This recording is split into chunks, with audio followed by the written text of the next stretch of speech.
Good evening, everyone. Welcome to the Reform Dallas election series. My name is Soraya Santos, and with me is Millie Domenech. We'll be your moderators tonight. Excuse me. And we want to also introduce Erin Moore, who will be helping us with timekeeping and technical duties.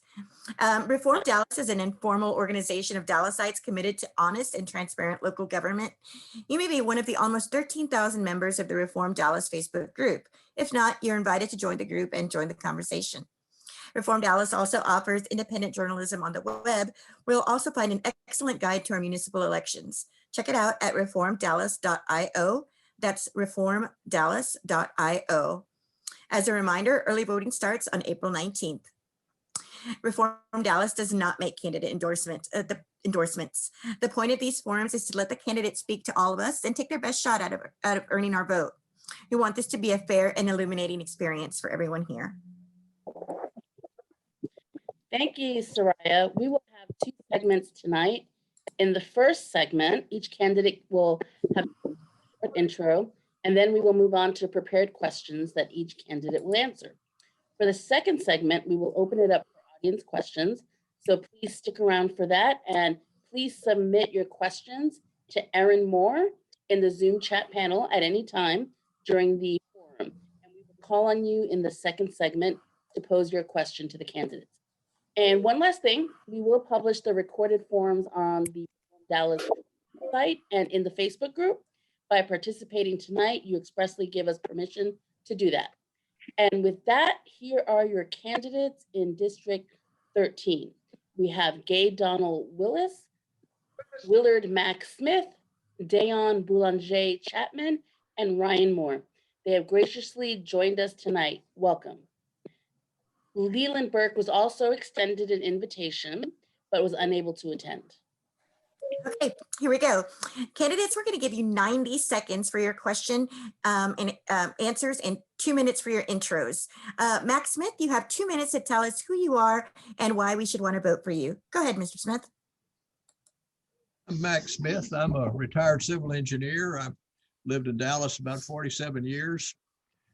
I ran my own construction business for about 20 years, and I managed multi-million-dollar construction projects for DART for 20 more. Biggest project I did was the Green Line from Buckner up to Mockingbird, was over $400 million. I'm running because we're overtaxed. Our tax rate in Dallas is 77.6 cents per $100 valuation. Houston and San Antonio scrape by on 56. Our property values keep going up, and we don't roll back the tax rate accordingly. Houston has a feature in their city charter that their city expenses can't go up greater than the population growth plus the cost of living index, which makes sure that property taxes don't outrun our budget. And I think we need one here as well. I guess the other reason had to do with the fact that our murder rate has doubled over the last 6 years. And there are people on the council who are talking about defunding the police.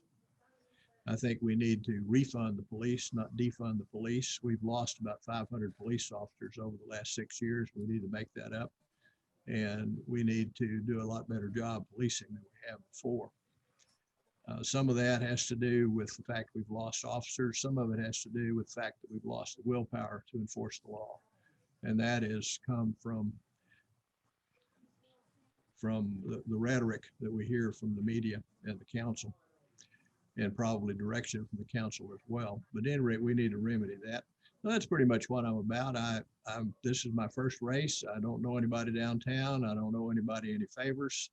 I'm an engineer. I'm going to look at the problems. I'm going to dig out the facts and try to make cost-effective solutions. And that's your time, sir. Thank you. Thank you, Mr. Smith. Next up, we have Mr. Dayon Boulanger Chapman. Dayon, tell us about you.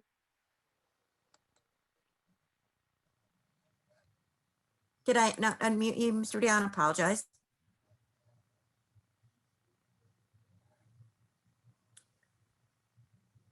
Go ahead, Dan. Did I try? Still not working? There you I go. think so. It popped up a couple times. Can you hear me? Yes, I can. Cool. Go ahead whenever you're ready. Hello, everyone. Okay. My name is Dayon Boulanger Chapman. I want to say thank you to everyone for inviting me to this forum.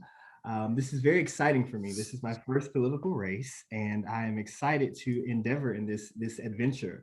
I want to tell you a little bit about me. I'm a teacher, but before that, I'm a student. I'm a lifelong learner. But before even that, I've always been a Dallasite. I've lived here all my life except for college. I went to high school at Booker T. Washington High School for the Performing and Visual Arts.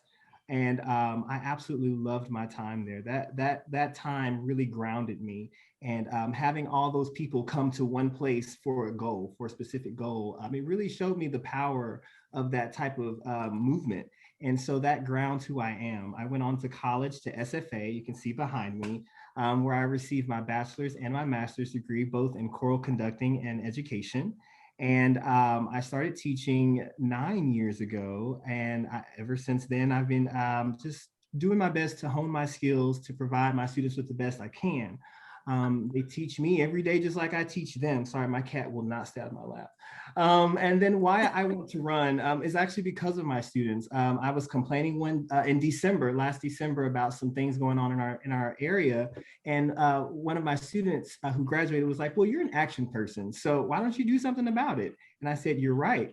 And so that's when I decided to pick up the petition papers and put my name in the hat. I sat on that for a little bit, and then it wasn't until it got cold during the third week of December, and I saw people tenting outside of 75 and Walnut Hill, which is where I live, by North Park Mall. And that to me was, I guess, the final straw. And I went out and I suited up in my coat, and I went and got signatures so that I could put my name on the ballot. That is time, sir. Thank you. Thank you, Mr. Boulanger Chapman. I'm going to go ahead and ask Gay Donnell Willis to go ahead and tell us about herself. And you have 2 minutes to tell us why District 13 should go your way. Ms. Willis, and let me make sure that I have you unmuted. There you go. All right. Are you ready? Yeah. Can you hear me? Yes. Okay, great. I'm Gay Donnell Willis, and I am running for the D13 seat because I think I have a collection of skills and experiences in dealing with the city, the school district, and professionally that make me ready to go on day one to serve not only the residents of D13, but to help move Dallas forward. I have been a 3-time appointee by Councilmember Gates to the Vickery Meadow TIF Board, to the 2017 Bond Committee, and to the Community Development Commission. I see a couple of fellow former commissioners on here tonight, Ross and Daryl. And I have served on the DISD 2020 Bond Committee. This is important to me. You'll see that I've been involved in the school district even before I had a senior in a DISD school, because I understand the intersection of how the school district is really the future of our community and our workforce. Professionally, by day, I'm president and CEO of the Turtle Creek Conservancy. So I work with the city of Dallas, if not every week, then every day. And this is across multiple departments: Park and Rec, Streets, Code, Dallas Water Utilities, Office of Homeless Solutions, as I manage green space for all citizens. And I mentioned my corporate background. Before I ran a nonprofit, I worked at a global ad firm on Fortune 50 brands. And so these were publicly traded companies, and performance and accountability are just something that you had to live up to every single day. And so the combination of community service, which I would direct you to my website to see the different nonprofits I've served on, raising money and helping with volunteer projects, counseling with homeless people, has brought me to a point where I feel like this collection of experiences and the stories I've accumulated from those that I've heard who've struggled with equity and transportation and employment in our city has given me the opportunity with the open seat to bring all of these experiences together to work on behalf of the citizens of Dallas. So that's why I'm running. Thank you very much, Ms. Willis. And now we're going to give it to Ryan Moore. Ryan Moore, you have 2 minutes to tell us about yourself and why we should vote for you. Go ahead. Thanks for having me. And Thank you to Erin Moore for helping out tonight, but not so much for being the top Google search when I tried to Google my name for city council. She has a very active Facebook group. But I grew up in North Texas, and I went to SMU, graduated in 2010. And after that, I went and got my law degree and a master's in taxation, and started my career in California and spent a year and a half in Singapore before moving back home to Dallas in 2018. And when I was outside of Dallas, I got to see how everyone viewed our city and how we really are a national and international leader and an example for the rest of the world. And so when I came back, I was excited to see how my experiences could fit into how I could contribute back to the community. And I was pleased to see that, you know, a lot of the way the city functions is focused around tax, and that is my specialty. And so I bring a unique perspective to all of the different kind of redevelopment strategies that we have and how we can reform our property tax system to give more control to the local governments to provide relief to citizens when we have crazy, unprecedented events like a pandemic or, you know, once in a century freeze. And having that experience and, you know, 8-9 years of thinking about these different tax issues makes me ready to do that right off the bat. And so I went door to door getting signatures, and I realized that there was kind of a dearth of communication between City Hall and a lot of different neighborhoods in our city or in our district. And a lot of people felt ignored and not supported. And I want to make sure that we really focus on all of District 13, have a representative that isn't just being handed the baton and doing the same things that we've seen for decades on end, and really approach these issues from a different perspective with different ideas and incorporating people from all parts of the district to bring up these solutions together. Sorry about that. Thank you so much, Mr. Moore. Thank you, candidates. We're going to move questions in third round rules. Ask a question. Millie, I will ask a question, and each candidate gets 90 seconds to respond. Again, when your time is up, Erin will stop you. If we feel a question, an answer needs a follow-up, we'll ask it and give it candidate a reasonable amount of time to respond. We're interested in your ideas and know how you'll approach the job. So let's get started. All right. Our first question is a public safety question, and the first person who's going to answer this one is Dayon. So Dayon, I'm going to make sure that you're unmuted. Okay. Okay. Ready, Dayon? Okay. All right. After that, it's going to be Mr. Moore, then Ms. Willis, and then Mr. Smith. Public safety. Question is, back the blue, defund the police, fund the communities, reimagine public safety. There are any number of slogans that all speak to one core sentiment. Many people in Dallas feel that we need new approaches to addressing crime and inequality in our neighborhoods. What are your specific budget priorities for public safety? What changes would you propose, and how would those ideas improve public safety in District 13? And that's you, Dayon. 90 seconds. Okay, thank you.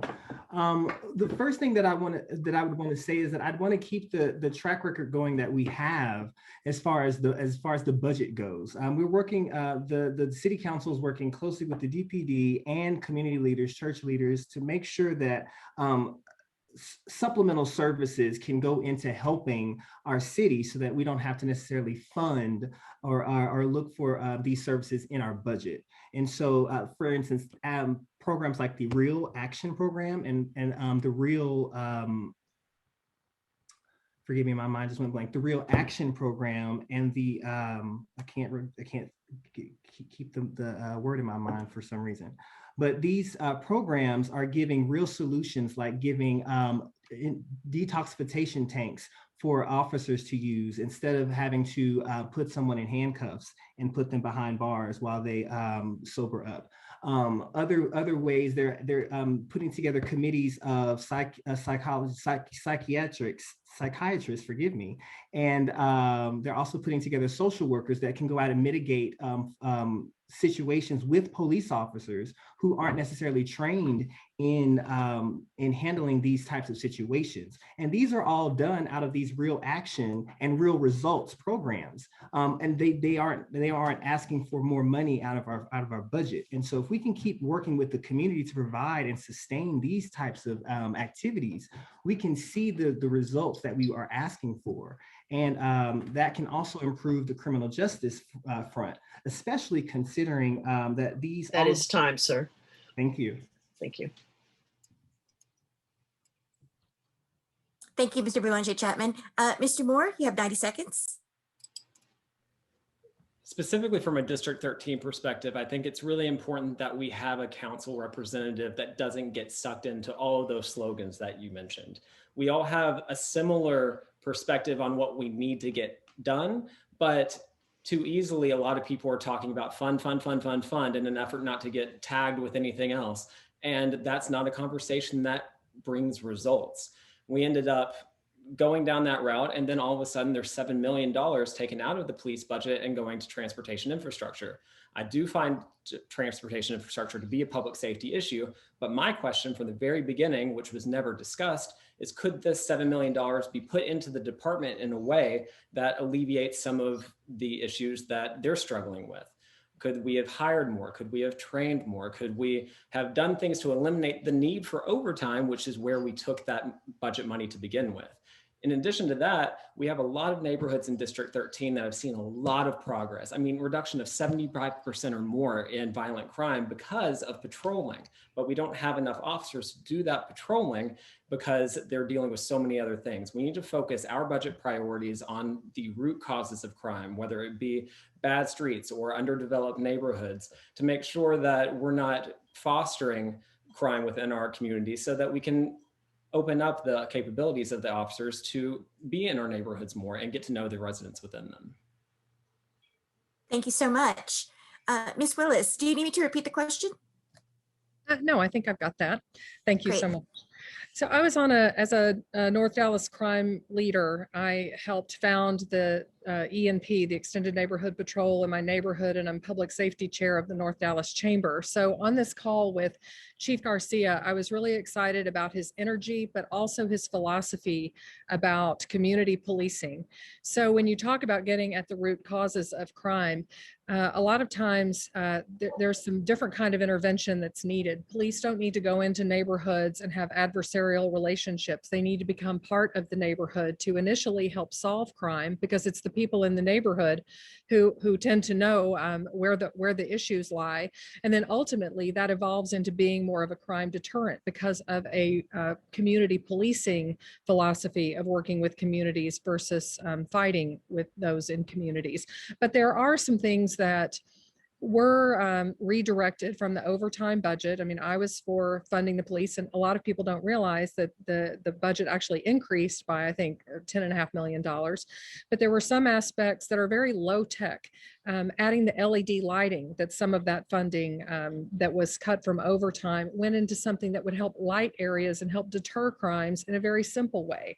I do believe in the violence interrupter program, where people who look like a community and who are counseled to relate to a community can go in and teach ways of intervening in anger situations that tend to result in violence, and teaching a new way of being able to relate to one another. The Right Cares program, I believe in test marketing the Right Cares program like we did, and other programs that maybe other communities are seeing good results from. We tried 2 Right Cares teams that would send out a psychologist and others who are more suited to work with someone who's having a drug or alcohol or mental health issue. To That's your redirect time, Gay. from jail into the treatment that they need. So I'm supportive of programs like that. Thank you so much, Ms. Willis. Mr. Smith, do you need me to repeat the question? Yeah, why don't you do that? You bet. There are any number of slogans that all speak to one core sentiment. Many people in Dallas feel that we need new approaches to addressing crime and inequality in our neighborhoods. What are your specific budget priorities for public safety, and what changes would you propose, and how will those ideas improve public safety in District 13? We have been improving our approach to public safety for the last 6 years, and the result has been a doubling of the murder rate. All of these things are suggested, everybody's for it, but it isn't working. I heard in your last segment about street racing. The police just can't stop that. They used to know how to stop that, and they could do that again. We need another 500 police officers. The value of 500 police officers is 140 lives. they would probably cost $50 million. You know, I think that's a good deal. I think we need to crack down on crime, not be kinder and gentler about it. So, you know, that's my thought about that. I think that we need to especially crack down on the sale of narcotics. So a lot of people don't realize it, but last year in the US, we had about 80,000 overdose deaths, opposed to 16,000 murders. Narcotics overdoses kill 4 or 5 times as many people as murderers. And, you know, we just kind of wink at sale on the street. It's getting out of hand. Our past chief disbanded the vice squad for a couple of years. And we need to emphasize that. We need to have a surge in high crime districts, similar to what, am I out of time? Similar to what the DPS did a couple of summers ago. You know, you find You out are now, sir. candidates here. Thank you so much, Mr. Smith. I want to remind everybody, if you do have questions for the candidates, please submit them in the Zoom chat function and send them to Aaron Moore. You can only send it to the co-host, and we would appreciate if you would send them to Aaron Moore directly. Thank you. Millie, go ahead. Ms. Willis, our next question, we're going to start with you, and that question is about equity. The City Council recently directed the city to establish its first ever racial equity strategic plan to guide the city. How do you define racial equity, and how do racial disparities in city services and investments specifically affect residents in District 13? And we'll start with you, Ms. Willis. Well, you know, District 13 often gets painted with a brush of being Preston Hollow and only Preston Hollow. But when you look at the bookend of District 13, you have Vickery Meadow to the east, a neighborhood of 40,000 people in multifamily, you know, in apartments, which in the most recent freezing storm, when my husband and I delivered coats and blankets to Literacy Achieves, these folks were crammed into a building to get heat and water and food. It seemed third world, and that was in Dallas, Texas. That's not right. On the other side of the district, there are people who are in, you know, an area, they have wonderful neighborhoods. They have city services that have been lacking. They haven't been given as much attention as the kind of the center of the district has. And so in District 13, I would say giving attention to both sides of that equation. I mean, obviously, I've got my son's a senior in high school in Vickery Meadow. I've been in some sort of capacity there since the late 90s. So I'm aware of that side. But as a council person, I would definitely want to elevate the attention and voices heard on the other side of the district. And when it comes to equity, and I've been pleased to see how in our resiliency plan, in the CCAP, you know, the Comprehensive Environment and Climate Action Plan, in our mobility plans, the equity overlay is coming into this. Dallas isn't just waking up to it. It started to happen. What needs to happen from here is the implementation of it and having the, you know, fidelity of implementation to make sure that we walk the walk. And so that is something, you know, that's why I bring up my corporate background, is because that expectation, that keeping that problem in front of you until it's solved and continuing to check on it is so critical. This is something I hear about from former mayors about, you know, Dallas is moving forward in some ways, but then we develop plans and we don't really see them through. That's time, Gay. They're in fits and starts. And so I would not let that happen. Thank you. Mr. Smith, we'll go on to you. Do you need me to repeat the question? No, I heard that one. I heard the other one, but I'd forgotten it since we had so many people in between. Go ahead. In terms of equity, yeah, I look at it as an engineer would. I recognize that District 13 has a much higher tax base per capita than most of the city, so we probably pay more than what you might think was our share of taxes. And I think that whatever it is, that our tax money and our expenditures for services and public works and that sort of thing needs to be equally distributed on a per capita basis around the district. I think that there are a lot of things we can do in lower income neighborhoods to improve things. One of them is to make sure that code enforcement keeps the buildings that they live in kept up. I think we need to improve lighting in the streets. We may need to increase police patrols there. We have some economic zones down in the southern part of town that incentivize the construction of offices, factories, or whatever to bring business into those areas. And I think the city ought to offer a tax incentive to businesses that locate there to offer to pay their cost for training new employees. We need to, with training and jobs, hopefully we can bring those incomes up so that what was once unaffordable housing is now affordable housing for them. You know, I look for ways that where everyone gets value for what they do. You know, I think everybody ought to get something out of what they pay into the city. And I think it ought to be a win for everybody, a bigger win for people in the lower income groups. I think that we need to pay some attention to zoning and make it possible for low income housing to be built. It's time, sir. Thank you. Thank you. Mr. Moore?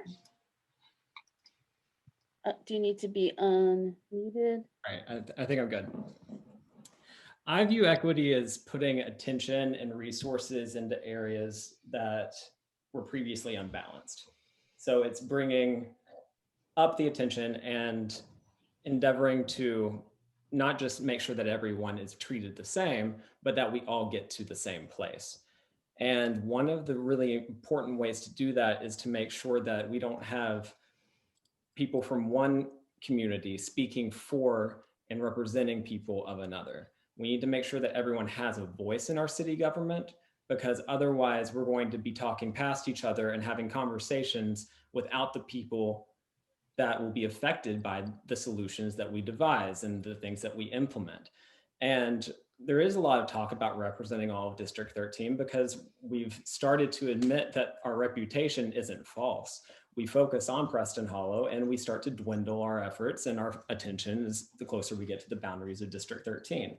And I have a concrete commitment to making sure that we not only listen and seek input from people from all over the district, but that we actually put them in positions of leadership, not creating new things for them to do to keep them busy, but to incorporate them in the infrastructure that we already have. Let's put people from Vickery Meadow and people west of Marsh and Webb Chapel into positions where they can be part of the solution instead of just a recipient of it. Perfect timing. All right, and Mr. Boulanger Chapman. There you go. Thank you, Millie. I would like to echo the same sentiment of my opponents here in that my view of equitability versus equal here. And it's not that we want to provide the same thing for everybody, but we want to give everyone what they need so that they can reach the same goals. I think that's important. And I practice that every day in my classroom. And so that's nothing new to me. What I want to see is there's 2.9 million that's set aside annually, that's going to be set aside annually to extend water and wastewater and infrastructure to these underserved communities that we're talking about. I think making sure that as I have that seat on that council, making sure that that 2.9 is allocated to those communities. There's going to be 8.6 million that's dedicated to making sure that we have equitable investments in streets and alleys and sidewalks in the areas that we're talking about. Over on the west side, as I canvass, I noticed that I have to actually walk on the side of the street because there is no sidewalk. And these things our neighborhoods need. This promotes exercise. It's a public safety issue. We don't want everyone walking in the street. Knowing that our people of color live in areas that we're talking about, they need to have these same things that we find in the areas like Preston Hollow, so that they can have the same amenities, affordabilities that everyone has in the district. And so that would be my plan, is to make sure that we see the monies that has already been allocated go to the places that it actually needs to go to, so that everybody we can have a more beautiful District 13, everybody working together. It's time, sir. Great. Thank you very much, candidates. The next question is a housing question, and Mr. Moore, you're going to be the first to answer it, followed by Dayon, Mr. Smith, and then after that, Ms. Willis. The question is, What is your strategic plan to address the lack of affordable housing and workforce housing in the city of Dallas, understanding that affordable means different things to different people? And what does affordable housing mean to you? Affordable housing to me means that we aren't dealing with such a homelessness problem. The biggest issue or remedy to homelessness is providing people with a home. So we need to work from the ground up to determine how we can get people into homes, whether it's working with all of our nonprofit partners to have rapid rehousing programs and keeping people out of flirting with homelessness. It's also about getting the people off of the streets and into situations where they are not only in a housing situation that is comfortable and supportive, but also that they have the skills and the health to be able to continue that and move forward. I think that District 13 often backs away from providing solutions for that other than the ideas and the support to other people to implement it in their districts. And I think that that's a missed opportunity. We have opportunities. First of all, in Vickery Meadow, most of our apartment housing opportunities are under the HUD limit for affordable housing anyway. So we have some areas in District 13 that are already providing really good opportunities, but we can do more. When we're redeveloping areas such as Walnut Hill and Marsh or up on Forest or the very, very west, and working with District 6 in order to redevelop that area, we can be working with these private and public partnerships to make sure that we implement affordable housing units in these mixed use developments. And so even though we might just have one or two spots that are prime for redevelopment, we need to make sure that we implement those different overlays so that we're helping with the solution instead of just talking about it. And that is time. Thank you very much, Mr. Moore. Next up, we have Dayon. And Dayon, I'll get you just 1 second. Oh, no, you're ready. I'm good. I'm good.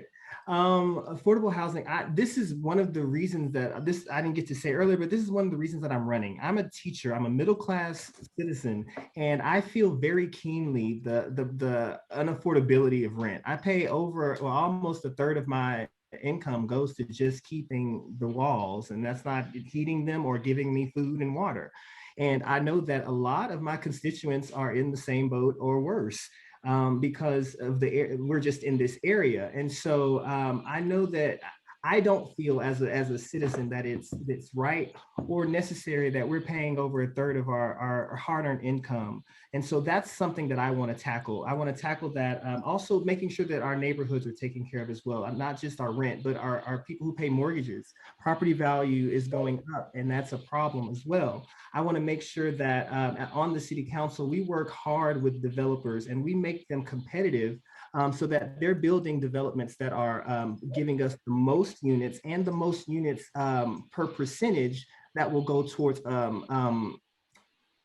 housing programs, assistant programs, so that we can make sure that we're getting as many mixed incomes and mixed family types housed as we can. Also, we've got to do something about our permitting system. It's absolutely atrocious and takes too long. And developers are way more interested in developing in a place where they can get permits in a couple weeks versus 3 weeks minimum to a month just to get a permit to do the same types of business and buildings in Dallas. And That's so, time, sir. thank you. Thank you. Mr. Smith, do you need me to repeat the question? Oh, I'm fine with that. Whenever you're ready. You know, the median family income in the United States is about $68,000 a year. And you can buy on that income at current interest rates about a $250,000 to $300,000 house and spend a third of your income. So, you know, people who are making over the median income can buy houses and they can take care of themselves.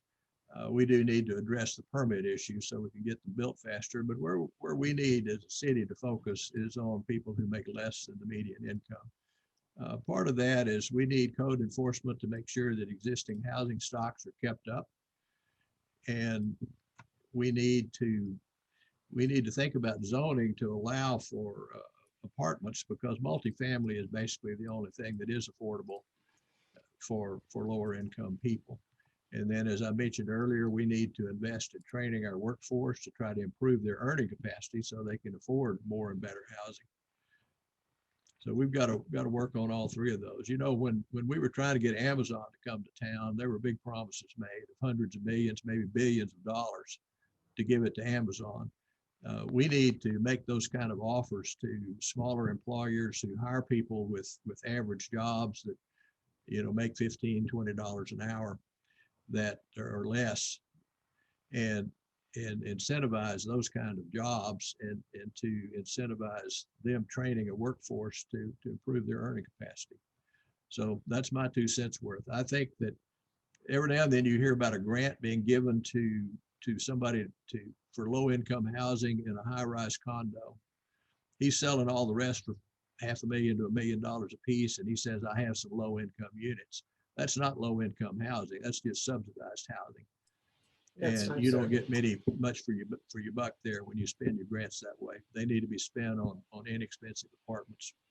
Thank you, Thank you, Mr. Smith. Ms. Willis, do you need me to repeat the question? No, I'm fine. Thank you very much. Whenever you're ready. Yeah, thanks. So by definition, the guideline is that housing should cost less, only no more than 30% of your income. So, that's good on paper, but Dallas has to manage this from our marketplace perspective. And in 2018, it was identified that we're short 20,000 housing units, and we've made progress against about a third of those. But what that does is it drives people out of homes. It drives prices up on homes, whether it's an apartment or single family. And so the city has an obligation to stay on top of this. And since it developed with population growth and we didn't stay on top of it, now we need to figure out how to close that increment faster. Sitting on the Vickery Meadow TIF board was very frustrating in some ways, because there were plans and an RFP to develop what is now the library site to mixed use and mixed income. But the formulary just couldn't be made to work for developers, because the opportunities for them to help the city with this was so narrow. And so I'm in favor of thinking bigger and differently and creatively. I applaud and would support and would like to work alongside Councilmember West on the 1,000 unit initiative that says, let's take Dallas, our assets, our land assets, and open this up to developers and not really give them a lot of parameters, except for that we want affordable units, and in an area that has, TOD capabilities, a transit-oriented development, so that people don't have to go out of their way for work or school or, just back home again. So I think that adding other tools to the toolbox for developers in terms of fee in lieu of housing that would give Dallas a fund to pay into, so that we could control and partner with other developers or nonprofits to bring affordable housing more quickly. It's time, Gabe. There are more tools, but we'll learn about those later. Thank you so much, Ms. Willis. Actually, a good segue into our next question, which is actually about Vickery Meadow. And the first person who will get this question is Mr. Smith. And the question is, please tell us your plans to speed up implementation of the Vickery Meadow Station Area Plan. In particular, how would you leverage Vickery Meadow TIF and PID districts to ensure that this long blighted area will finally be able to serve its residents? And Mr. Smith, you're first. Well, I really don't know much about the Vickery area TIF. I do know something about Vickery area, and that is it is a real treasure in terms of affordable housing.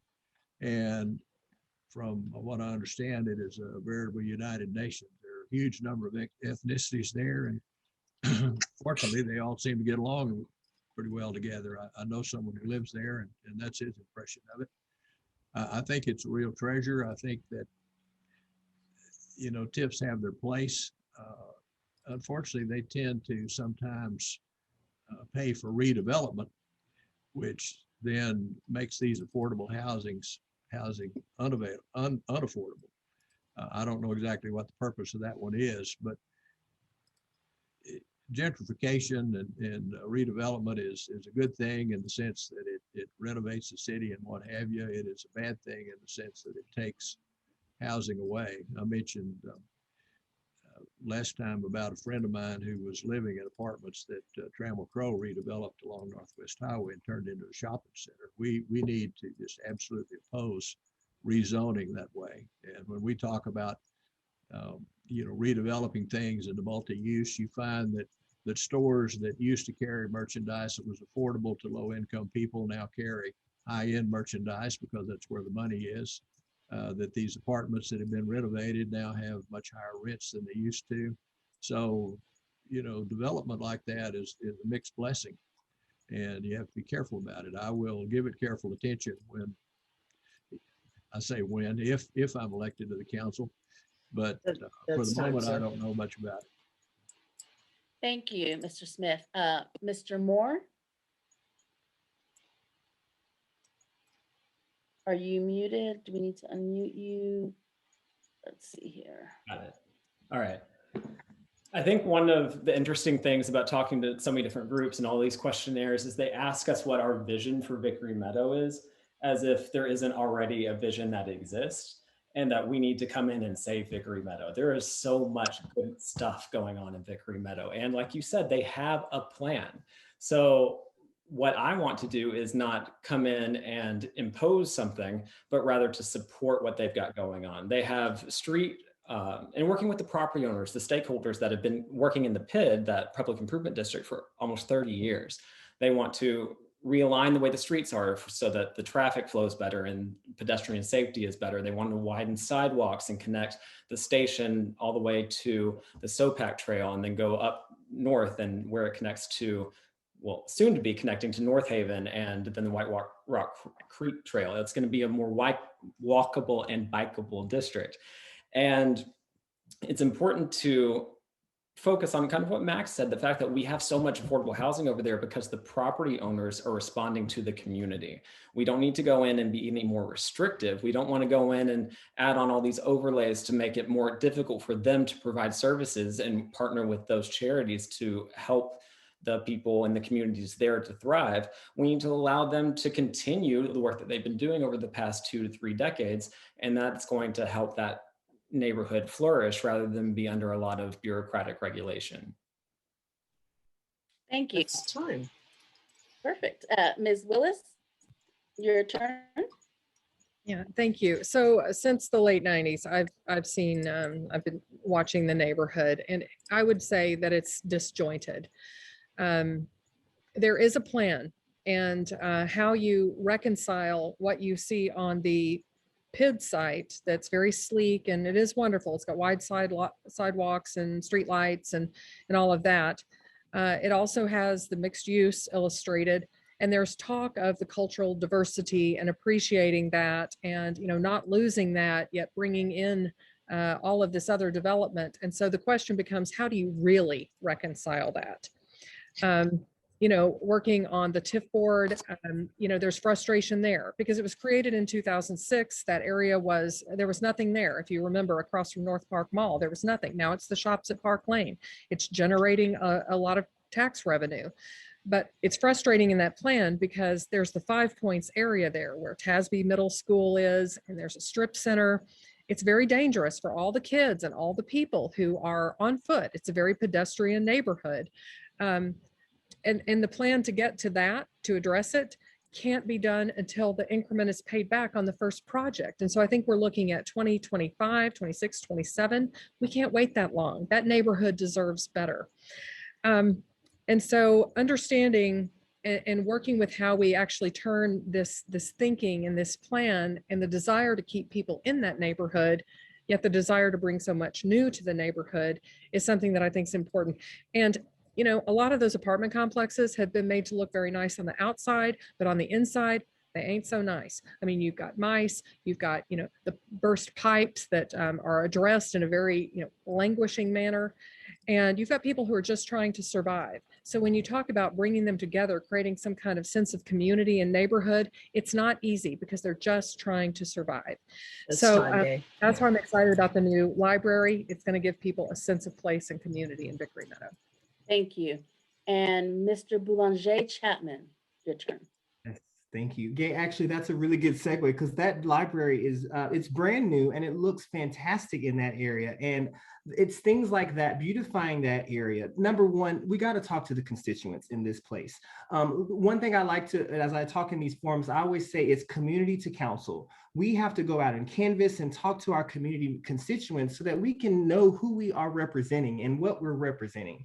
And I think it's important that when we get on this council, that we bring those issues that got us on the ballot to the floor in that horseshoe, and that we're fighting for those issues. So that would be my number one thing, is that making sure that those Vickery Meadow constituents are getting the things that they want heard and done at the city council. Number two, I'm not going to pretend like I know everything. I haven't had the opportunity. I haven't been on the council. I haven't been appointed yet, but that doesn't make me ineffective. I know that if I don't know the answer, I can get the person in the room who does, making sure that that room is available for who does know the right answer. And you bet you that if I don't know it, I'm going to find the person who does. And so talking with people like Matt Mattingly, who's a real estate constituent in the area, he's expert at things like this. And so making sure that he has a voice in the room, people like him who know this business in and out and who know the activity can be appointed and help us out on this council.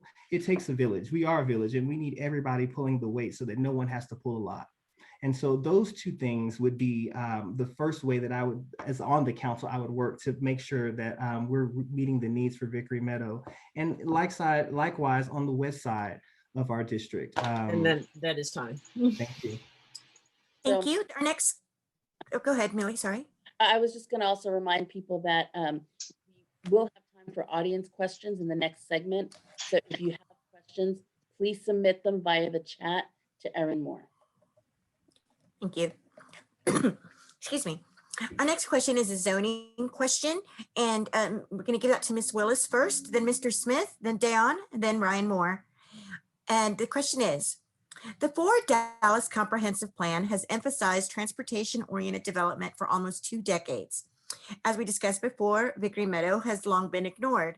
However, anyone who follows council can see that we give away a lot of zoning that doesn't comport with that plan, and we still lack robust housing and services where Forward Dallas tells us we should have them. How do we stop this haphazard approach to land use, and what will you do to make that happen? Again, we're going to start with Ms. Willis, and whenever you're ready. Well, I think we have, the work has been done on plans. You mentioned Forward Dallas, the mobility plan, the resiliency plan, the CCAP, et cetera. So I think the difference is when you implement those and see where they fit together, and then follow up. I mean, people have done work on developing timelines and initiatives and steps for those initiatives. So I think that there are times when we operate in fits and starts, and so it doesn't really, we don't move forward as we should. You know, in Vickery Meadow, I think it's also kind of calling out a truth. I mean, we talk about transit-oriented development, but it's not really very friendly to the people who live there right now. The Park Lane development definitely has access to the DART rail line, and it's easy to, you know, to access it from there. But if you truly live in the neighborhood that needs it the most, where you probably don't have a vehicle, it's getting over there is not so easy and certainly not safe. So I would say just working with, you know, our plan commissioners and with our other council members to unify around this and think of this more broadly versus district by district would be, you know, would be a very good start in that direction. Thank you so much, Ms. Willis. Mr. Smith, do you need me to repeat the question? Oh, for me? No, Yes, I'm sir. fine with that. You know, transit-oriented development is a nice concept, and sometimes it works. They planned for it in Plano when they built the station up at 15th Street. There are a lot of apartment houses and retail around there, but it involves basically building new higher-end developments. It doesn't really do much good for an outfit like Vickery Meadow. You know, the train station is pretty much where it is, and DART could alleviate that problem by running a bus or a hop a bus through there to carry people over to Park Lane if they need to catch the train. But transit-oriented development is not really a viable thing for Vickery Meadow, at least in my view. We may need better transit there. I've not tried to ride the bus over there, but and of course, mass transit is iffy anyway. You have to walk to the bus stop, wait in the rain. You're leaning forward. Are you having trouble hearing me? No. Okay. But you know, I don't see transit-oriented development as being anything that's going to relieve the issue in Vickery Meadows. I think better sidewalks and more lighting and code enforcement. And code enforcement, not just looking at the outside for a broken window, but to when a rental unit comes vacant, the city should inspect that unit and make sure it meets code. A lot of cities do that. I own some rental units in Hearst, and every time it's vacant, the city sends it, they charge you like $35, $40. They send an inspector out and they look at the inside of the outside, and they make sure everything meets code. City of time, Dallas sir. charges $50 and they don't do squat for that. Nothing needs to change. Thank you. Mr. Boulanger, Chapman? I'm sorry, could you repeat that question for me? 100%. Excuse me. It's a zoning question, Mr. Boulanger Chapman. The Ford Dallas Comprehensive Plan has emphasized transportation-oriented development for almost 2 decades. As we discussed before, Vickery Meadow has long been ignored. However, anyone who follows council can see that we give away a lot of zoning that doesn't comport with that plan. And we still lack robust housing and services where Ford Dallas tells us we should have them. How do we stop this haphazard approach to land use? And what will you do to make that happen? I have to be honest, and I say we have to stop appointing people that aren't interested in carrying out the actual plans and actions that the citizens and the constituents need. I said it before, I'm a regular middle class person. I don't have any business with these other folks. I don't owe anybody. I don't have any incentives to get into bed and not see the actual changes come about. When I leave the city council seat in 2 years, I'll be back in the regular spot that I'm in, and I want to make sure that it's improved from when I left as a citizen. And so simply honoring the commitment that we say we're going to put forward for our constituents, that has to be first, and that is just not present. We know that we have lots of problem with, well, I won't say lots, but we do have problem with dishonesty and such happening on the council. And so we have to make sure that we don't appoint more of the same, so that we don't get more of the same results. We need to appoint people who are from the area, who are going to do what the area needs. And so simply put, that's my answer. Thank you very much. Thank Mr. you. Moore, you have 90 seconds. Do you need me to repeat the question? No, thanks. That's all right. I think that there's 2 parts to this. First, when you talk about the Forward Dallas plan, we need to realize that some of these plans, like you said, going back 2 decades, and we need to reimagine these plans to make them fit the current circumstances in any district. The Forward Dallas plan was a good plan, and now we have the strategic mobility plan. And like Mac was saying, it might not be creating more transit opportunities. Sidewalks might be our new transit opportunity in some of these areas to make sure that there aren't isolated neighborhoods on Northwest Highway that can't get to retail and shops and entertainment options nearby. But more importantly, you talked about how we give away a lot of zoning to different areas. And I'm going to go a little further with what Dayon said. It's not just about putting people in charge of these zoning that aren't interested in what's going on in the neighborhood. It's about putting people in charge of zoning who are financially interested in the outcome of that zoning. It's really difficult not to talk behind Leland Burke's back because he doesn't show up to any of these things. I've gone on, interview after interview, and he's just never present. But he's been focused on Preston Center since 2016 and always touts how he's been so dedicated to it. And of course he is. He's building a 25 story high-rise apartment there, and he likes to talk about his commitment to affordable housing, but I don't think there's going to be a lot of units in there. We need to stop putting people in charge that have a vested interest, that not in the community, but in themselves and the financial outcome of it.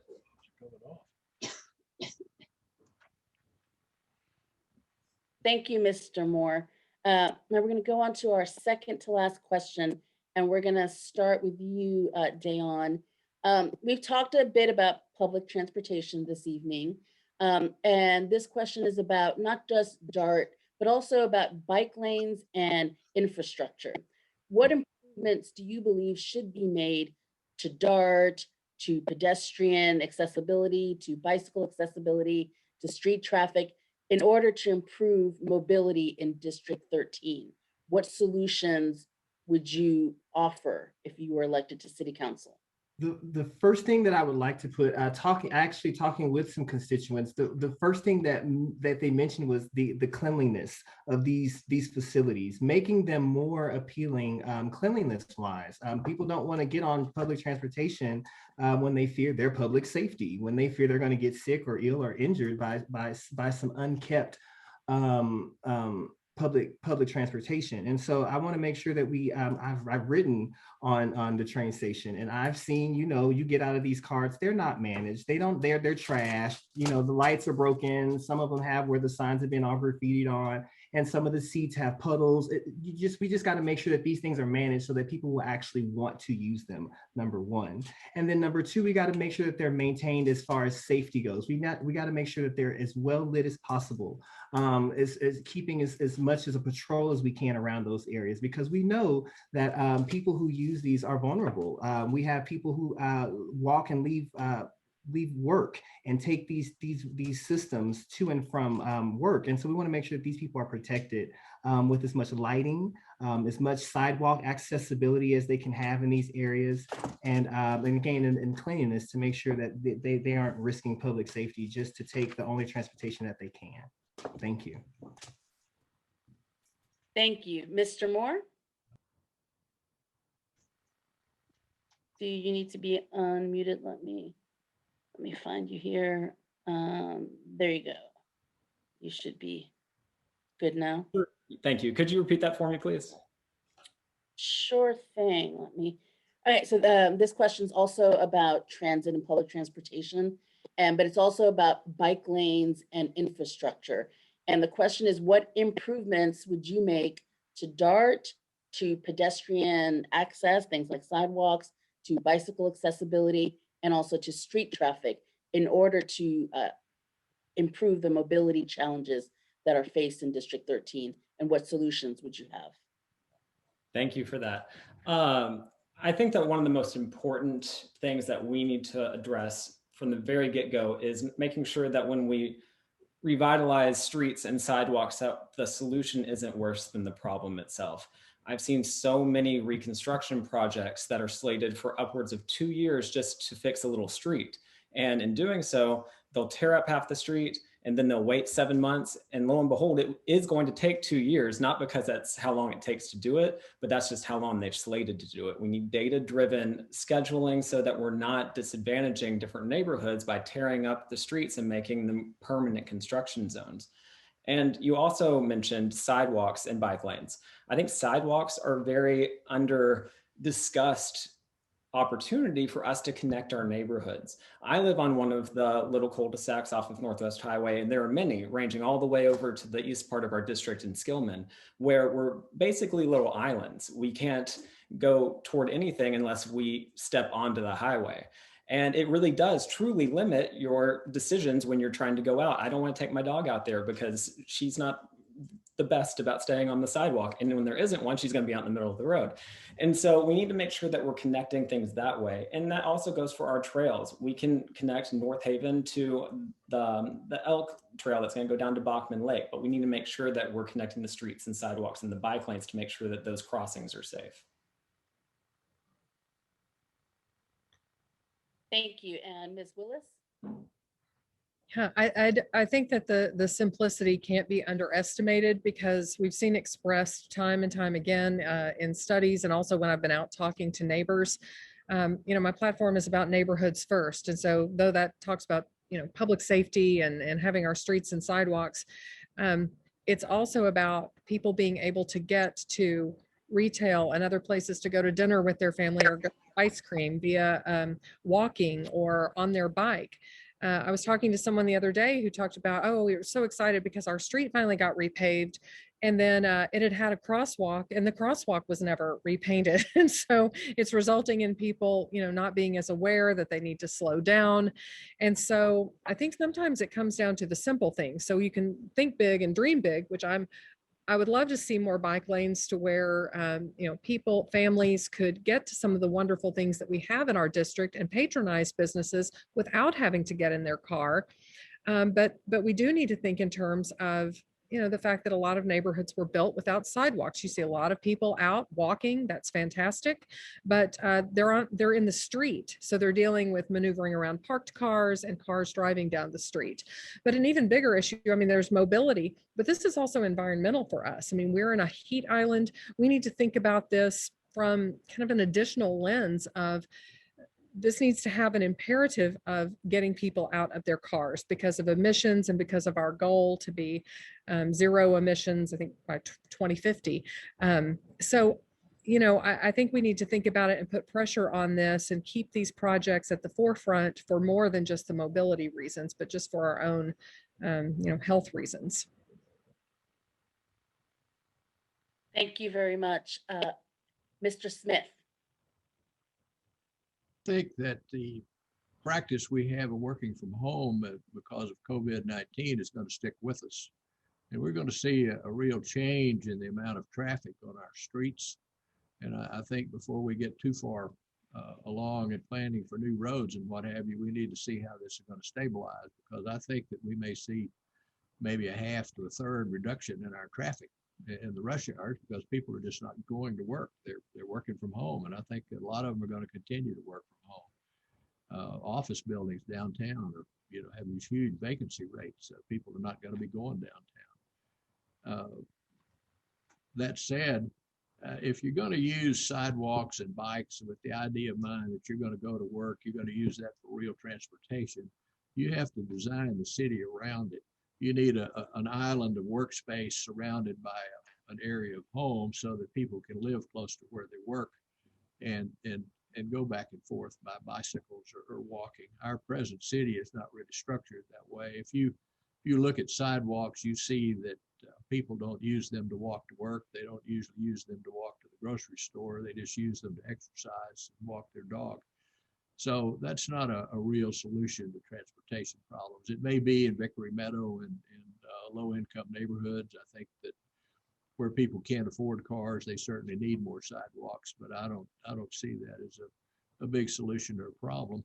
I think another revolution is coming in self-driving cars.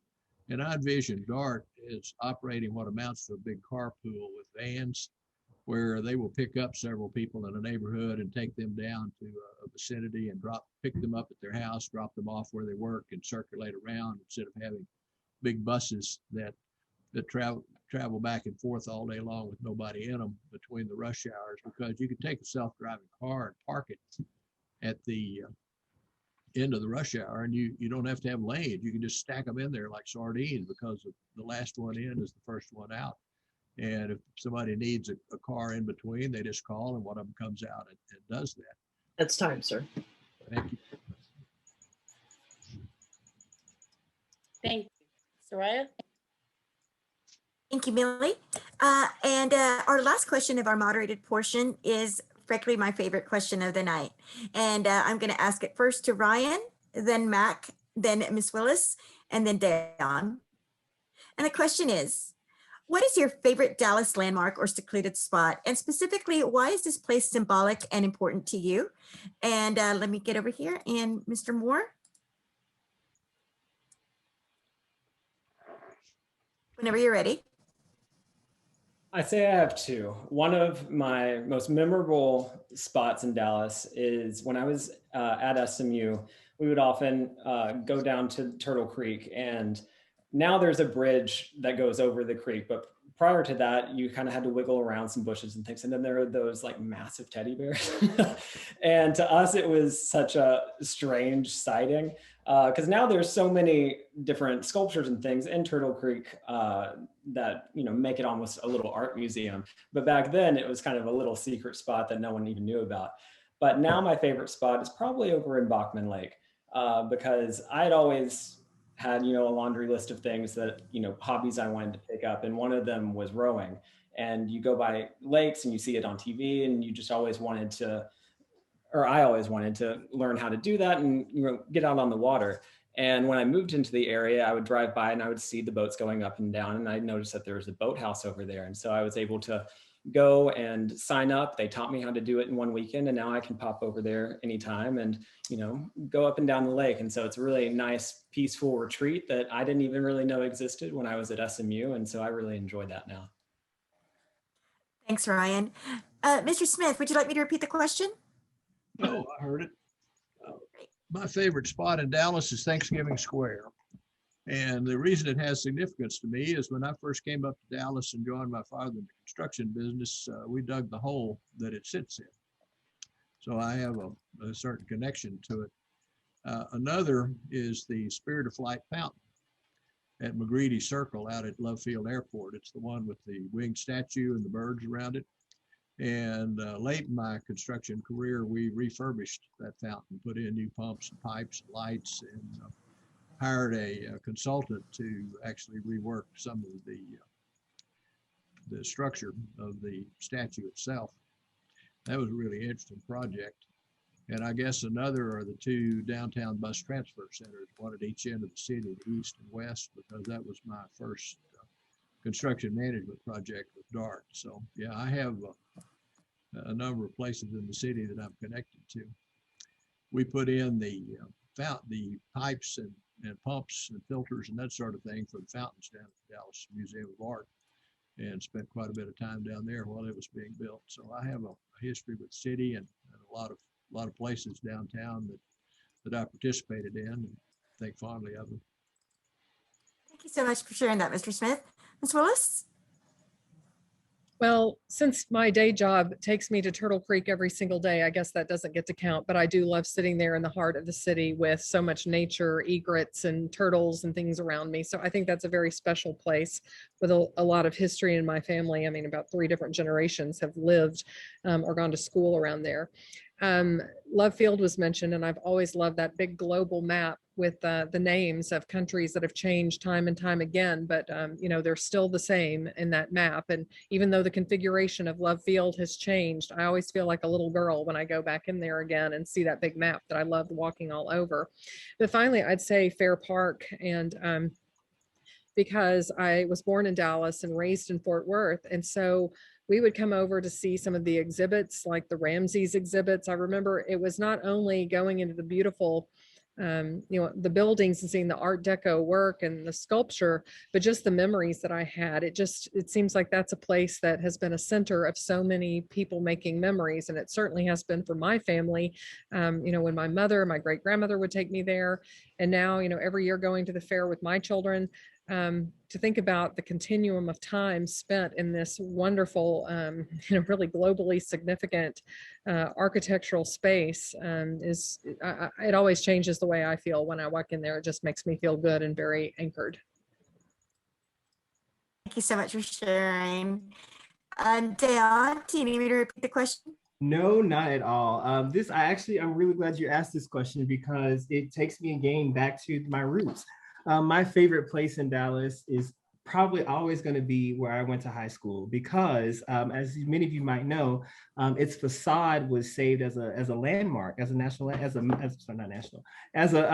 landmark because of its historic background. And I was the last graduating class from that original building.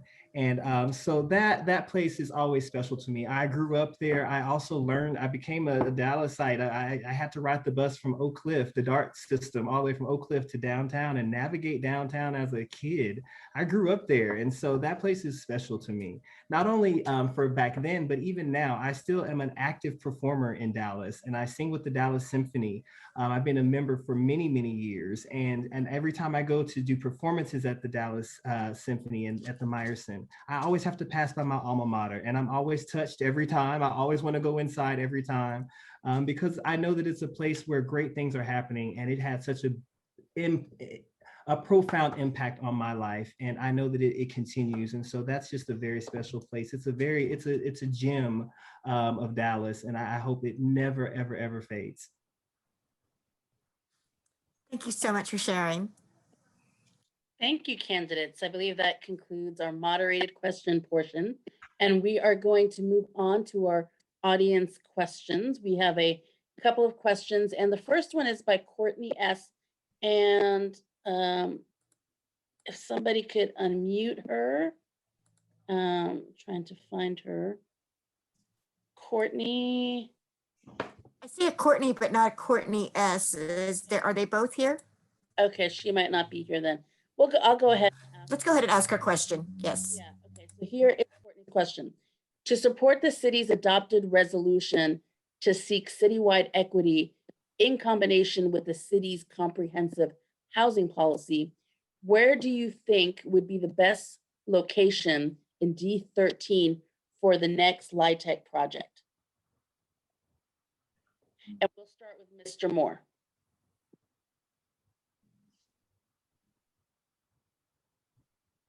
Does he need to be unmuted? What project? There we go. All right, I've asked you to unmute, Mr. Moore. All right, there you go. There you go. In terms of our opportunities for affordable housing and contributing to that mission of equity, of course, I mean, Vickery Meadow always ends up being the go-to spot just because it has so much growth potential. But there are areas of D13 that are unconventional opportunities, and we've got a lot of open space up on Forest. And when I say a lot for District 13, a lot doesn't mean a whole lot because we've got a lot of neighborhoods, but we have some open lots up on Forest, and we also have Marsh and Walnut Hill that, as we discussed earlier, is completely flat at the moment. So I would look at those areas to implement, new projects and new opportunities for sure.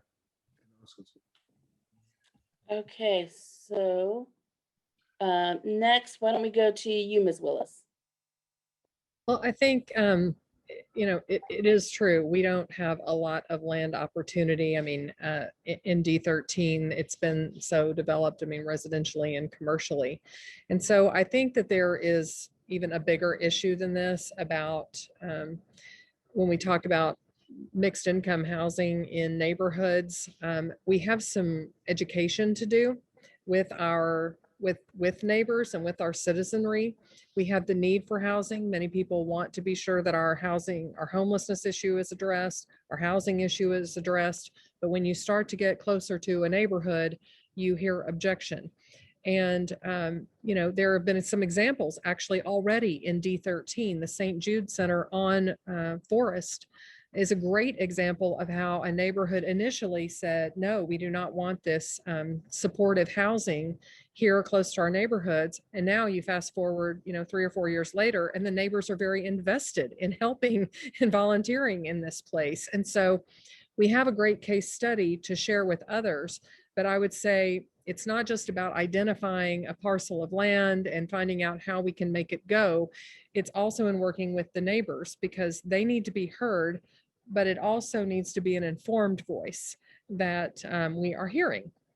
And I think that sometimes people tend to just think, NIMBY, I don't want this in my backyard, without understanding some of the aspects, of how it can, maybe not be as scary that they may think that this may be, but that how it helps get at some of the problems that bother them every single day about homelessness and lack of shelter for some, and how, we can get to a solution, and we need to have their buy-in. We need to hear them, but we also need to make sure that they are dealing with facts and not misinformation.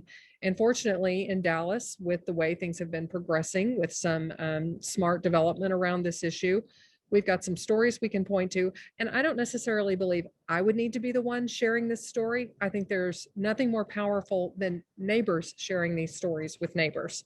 So it's coming from their mouths and going into their ears. So that's how I would go with it. Thank you. Mr. Boulanger Chapman? Thank you. As I think about this question, on the side of as the city council and what we can do, I think about rezoning old parking lots or old or building structures taking advantage of those few places that we do have in the district that can be done, that can be revamped. There's a spot that's off of 75 and approaching Forest and going up towards 635 that has an open spot that could be developed. Like Gay Donnell said, we don't have a lot of place to develop because we are fortunately so packed with residences and homes and apartments. And so I think really trying to take advantage of the structures that have been left to just be done without, I think taking advantage of those would be a good first simple step. And then, as I mentioned before, this is a community to council type thing where we specifically gotta stay in the community. We gotta keep our nose to the ground so that we can make sure we're representing the ideas and mitigating the concerns of our constituents. Because again, it is them we are working for, it's them we're representing, and it's not my own personal interest, it's not my expertise. It's making sure that the people who live in the areas that I'm making decisions for are getting the things that they want to have happen in their area. And so those would be, that's my side of it from city council and city council working with the neighborhood and the constituents to make sure that their voices are heard and they're getting what they need. Thank you. And Mr. Smith. Well, I think there's value in diversity. People need to know other people of various income classes and that sort of thing to understand each other better. And I think that Section 8 does a pretty good job of that. It allows people that wouldn't otherwise be able to afford more expensive housing to live in those areas, and everybody gets to know each other. So in terms of people learning to get along, I think that's a good thing. I think that when you start trying to force low-income housing into high-priced land, that you wind up with less low-income housing. My understanding is we need 20,000 low-income housing units, and a big plan is to get 1,000. To me, we need to locate low-income housing on less expensive land so that we can get more housing for our money. When we say we're going to have low-income housing in a development that is made for much higher rents and we just simply subsidize the housing, that's not low-income housing. You don't get much for your money. We need to focus on getting enough housing and get over it. Thank you very much. And I believe our last question of the evening is an audience question from Mr. Daniel Wood. All right. Can everybody hear me? Yes. All right.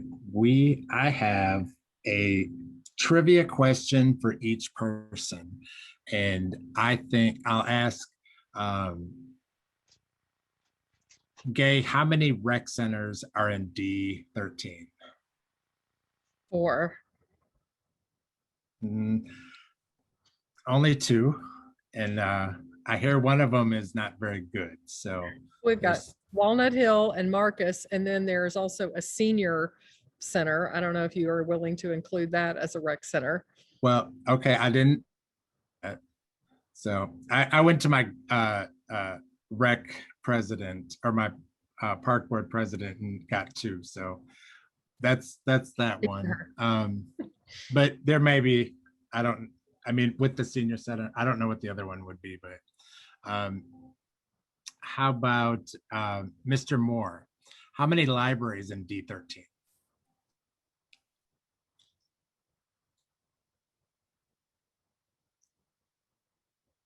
I'm gonna go with 4. Actually, you gave them an extra one, so there's 3, and one of them just or what's the latest one to open? We'll give you bonus points. Vickery Meadow opened. All right, there you go. All right, Dion, pools are in District 13.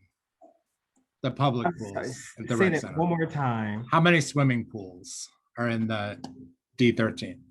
How many swimming pools are in D13? In the park and rec system. I am so excited you asked me this. I have no idea, but if I guessed, I'd say 5. No, there's only 1. Just 1. Walnut Hill. Yeah. Thanks, Gay. And our last question is, Mr. Smith, how many DART rail stations are in D13? Hmm. Oh. I should know that, obviously. I think our north central lines they're probably in it. Forest Lane and Walnut Hill, I think, are in D13. Royal Lane and Bachman. Bachman may not be in D13. I'm not sure. I would say either 3 or 4. So there's actually 2 that are in District 13. Y'all don't feel bad. I've asked these on different forums and nobody ever gets them right. But even incumbents that had been in the seats haven't gotten them right. So, but that's my 2 cents. Thank y'all. Thank you. Thank you, Daniel. And with that, that concludes the District 13 candidate forum here in Reform Dallas. The recording will be available on reformdallas.io, where we also have a comprehensive election guide with resources on all candidates and campaign finance. We would like to thank the candidates, audience, and members of Reform Dallas for participating tonight.